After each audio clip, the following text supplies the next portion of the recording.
queria já de cara perguntar para o senhor como que o senhor tem visto os movimentos posteriores a este ataque do Hamas em Israel, e a gente está com esse saldo aqui de mais de 1.000 mortos, né?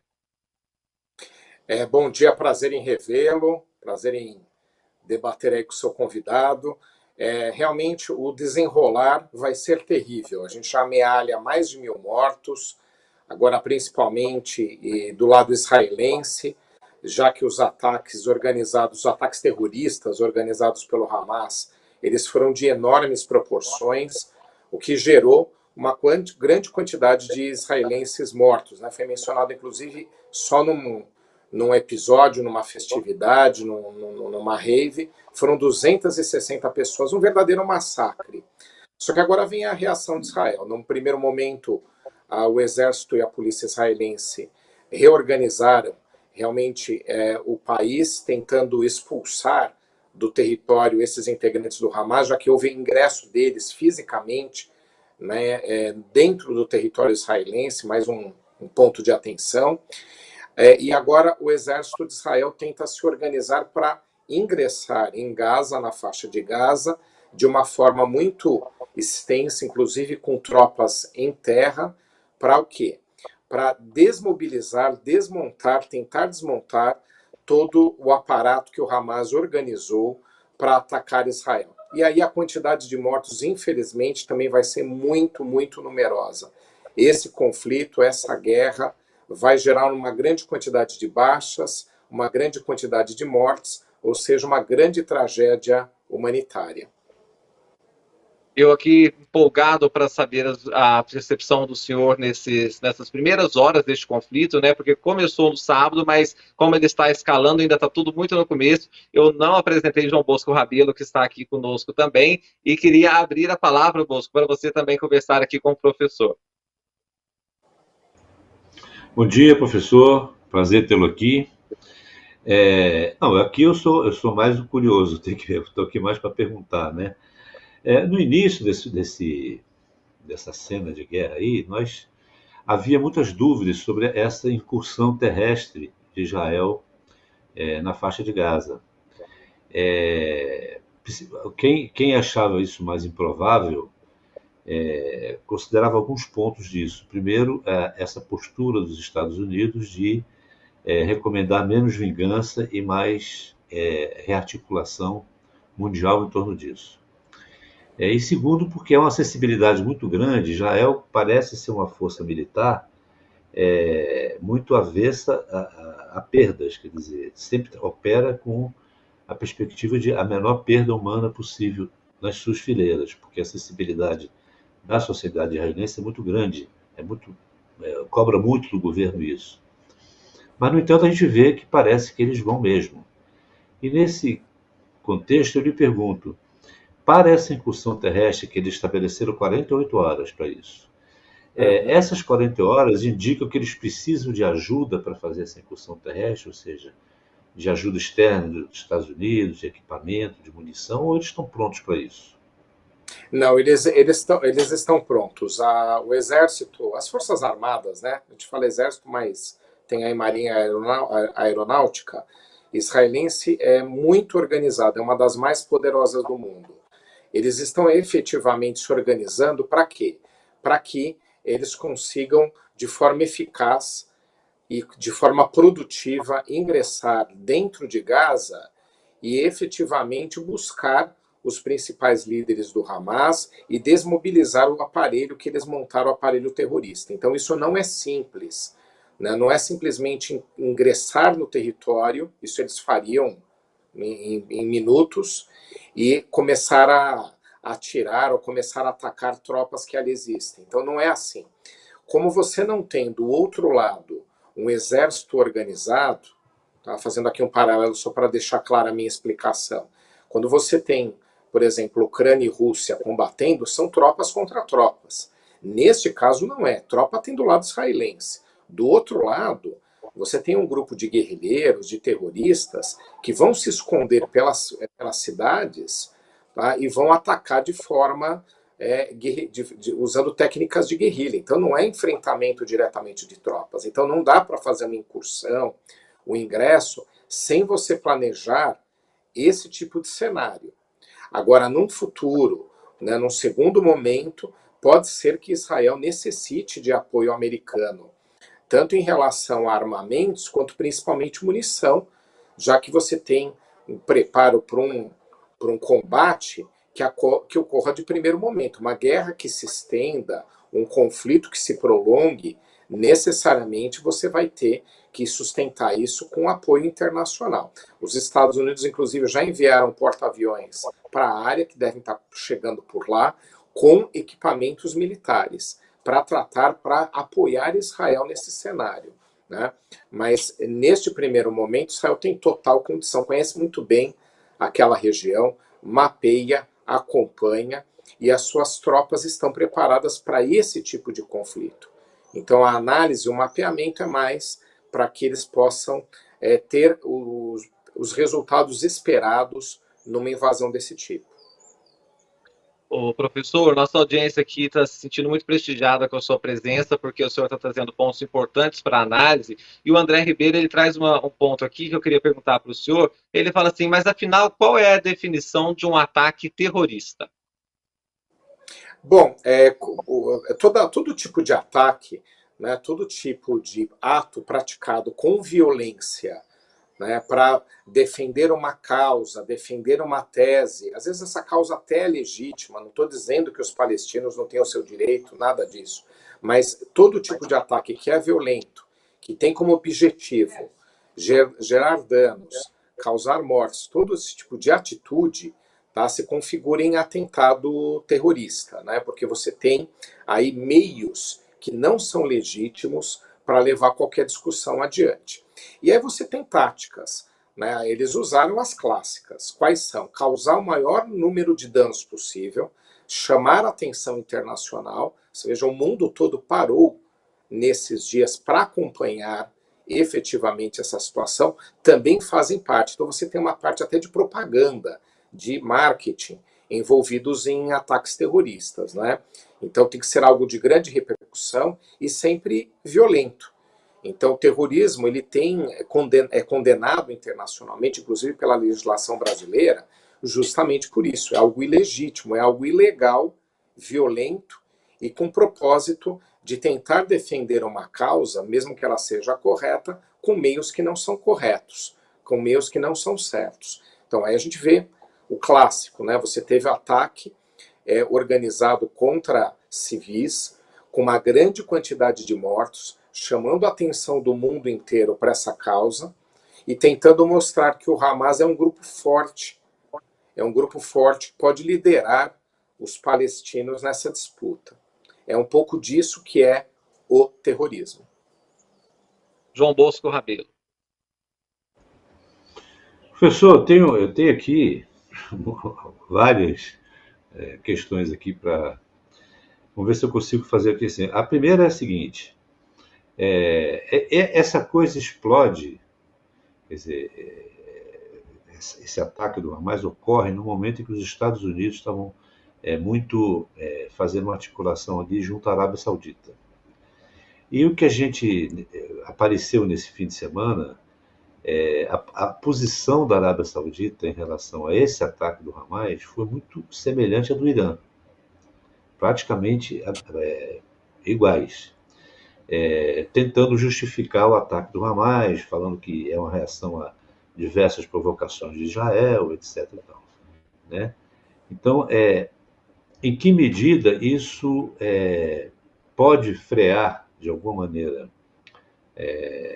esse contra-ataque de Israel, ainda que seja no tempo, não é?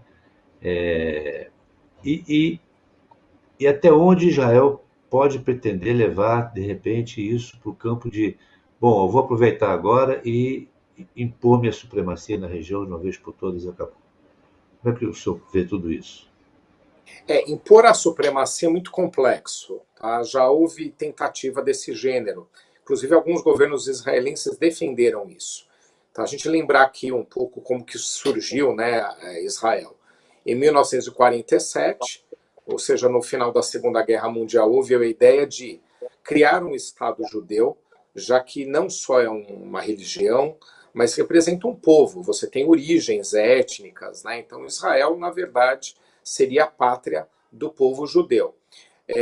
Havia ali uma delimitação de onde seria, parte do que Israel ocupa hoje, porque Israel ocupa uma parte maior do que a ONU reconheceu como seria seu território, mas em 1948, quando Israel efetivamente foi criado, os estados vizinhos eles não aceitaram, né? Então houve uma grande rejeição por parte dos estados vizinhos em relação à criação do Estado de Israel.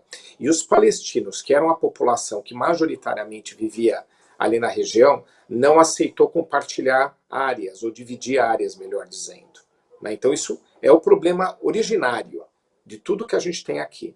E depois, como Israel venceu duas guerras, uma em 67 e outra em 73, contra esses países vizinhos que não aceitavam a sua existência, ele se sentiu forte o suficiente para, inclusive, aumentar um pouquinho mais o território. Pronto, a gente tem aí um grande problema. Então, você não tem como repelir propriamente todo tipo de ataque, né, mesmo que faça em grandes dimensões.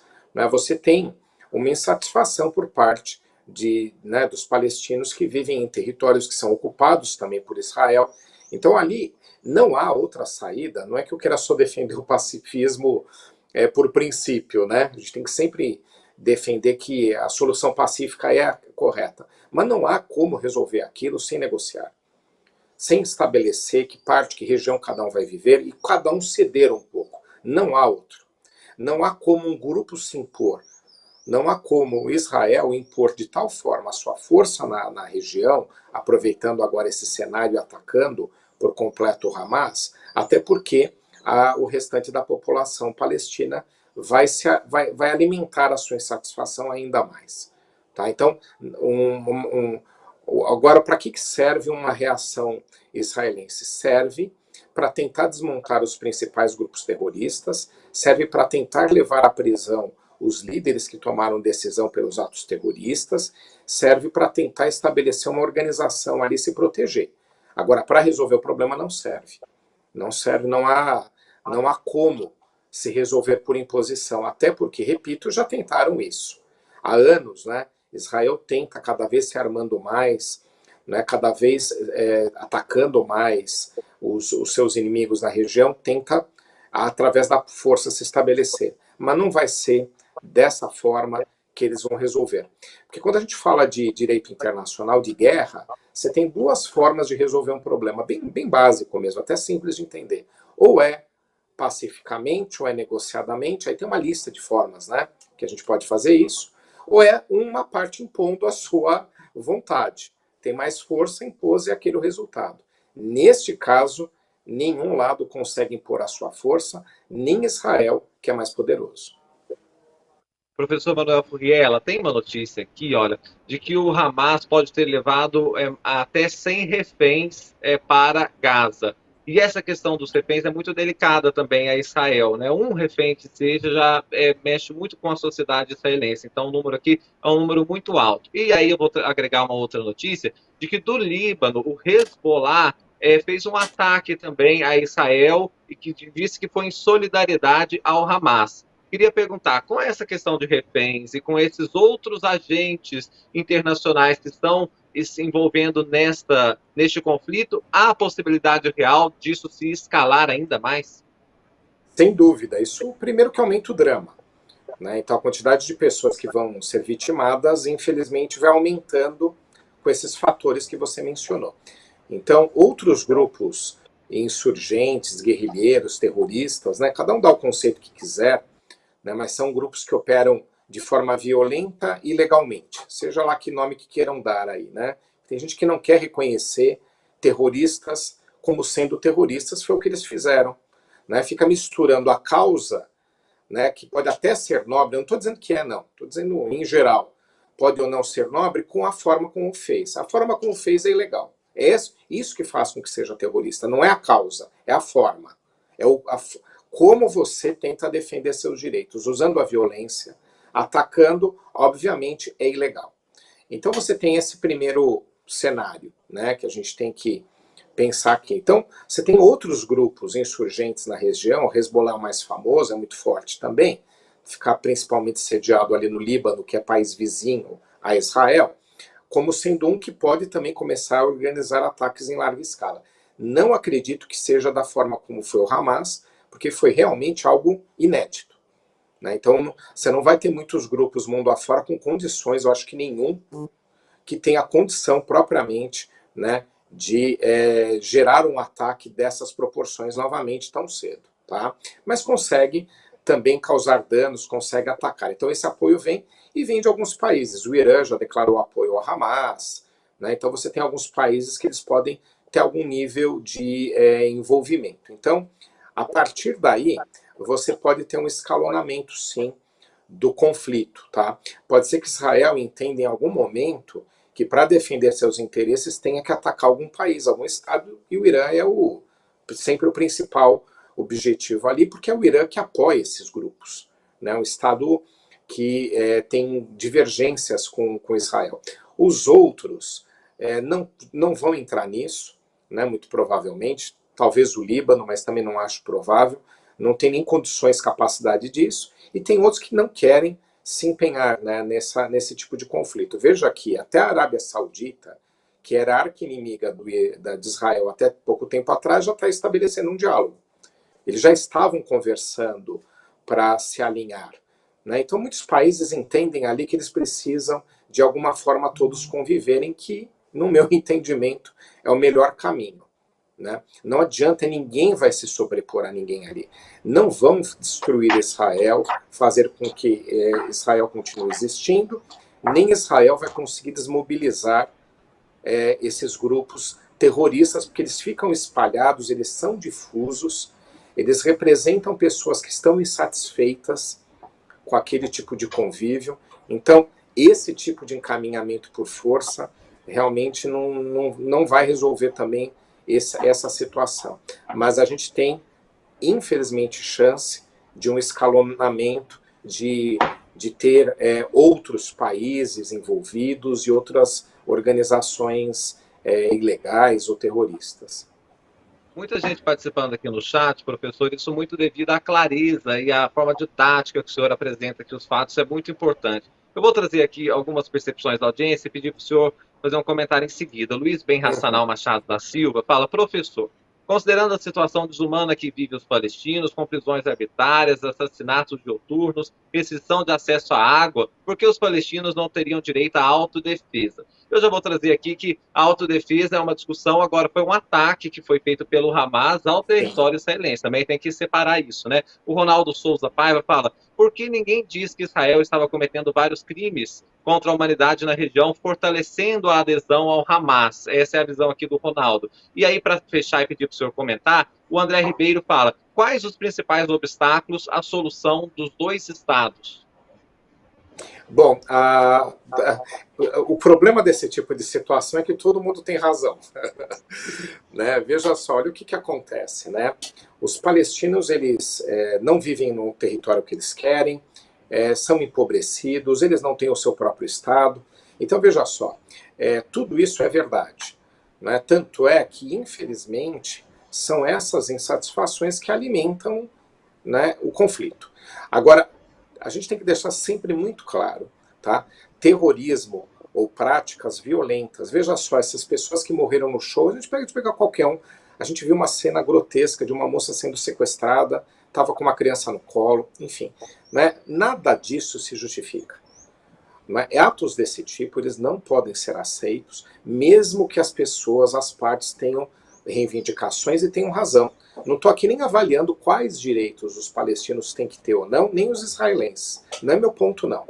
Meu ponto é, a forma como é feita, ela é violenta, ela é ilegal e ela é inaceitável. Isso não é somente eu que estou dizendo, não. Isso está na lei brasileira, a legislação brasileira proíbe o terrorismo, pune, é crime, e em acordos internacionais tem tratados de monte. Os países já se acertaram nesse sentido. Tá? Agora, existem práticas organizadas por Israel que são irregulares? Sim, também existiram em território palestino, né, essas práticas. E aí Israel sempre justifica que é uma reação ao ataque. Aí o outro lado justifica que por ter sido atacado também pode. Então veja só, é um ciclo ciclo é totalmente nocivo que tem que ser quebrado. Senão a gente não vai resolver esse problema. Tá? E também não vai resolver se não houver tolerância.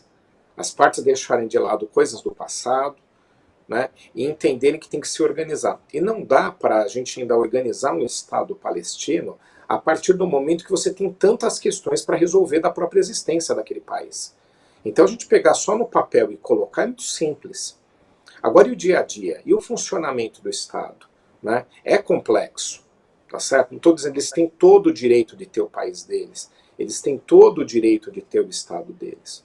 Agora, se tivessem todos mesmo, seguido a forma como a ONU dividiu a região em 1947, mesmo que houvesse alguma insatisfação, porque você acaba tendo alguma perda, todos os lados acabam tendo alguma perda, imagina só, hoje em dia o cenário era outro.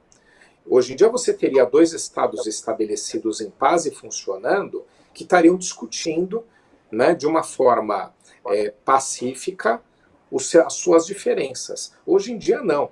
Hoje em dia você tem terrorismo sendo praticado de um lado e intervenção militar violenta do outro. Os 2 lados justificando o que estão fazendo. É isso que a gente tem. Agora o ponto é o seguinte, tem que ser sempre condenado o terrorismo. Exato. Mesmo, vou repetir, mesmo que você tenha um motivo que seja nobre, que seja correto. Mesmo que tenha. Não, é importantíssima essa fala e eu faço coro a isso, né, de qualquer dos lados. Nesse caso, foi um ataque do Hamas a Israel e a gente condena profundamente. E as cenas são tristíssimas de ver pessoas ali inocentes mortas nesse conflito, de nos deixar extremamente entristecidos com isso tudo. Então, o senhor colocou muito bem.